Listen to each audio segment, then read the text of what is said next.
เจ้าก็ถือว่าทั้งเจ้าภาพทั้งสองกำสองพายได้ขึ้นมาด้านหน้าเวทีเป็นเดียบห้อยสังสัตตามหน้าดึงทานทั้งเจ้าภาพใหญ่ใจดีเขาดีผู้ใดก็ได้ขึ้นมาหมดลงจับเลยจับหน่อยสุพีสุนองเจ้า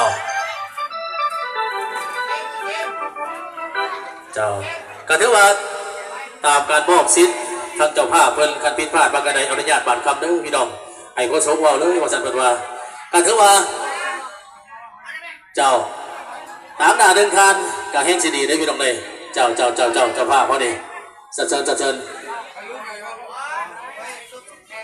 โคศกในกระบอกเปลี่ยนว่าจุดเดียวเพราะว่าแต่ละงานในกับเจ้าภาพเป็นว่าเองพี่น้องเจ้าเอาพี่พาดบางกระไดอนุญาตบานคำเด้อพี่น้องเด้อ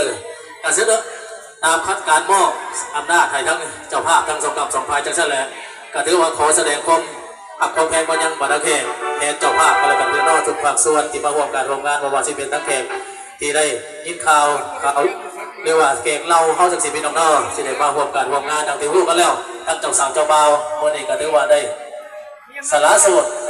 ภาษาครอบสังคมของลูกของหลานของพ่อเขาวันนี้ก็ถือว่าขอแสดงความรู้บุญคุณมายังบรรดาแขกทุกภาคส่วน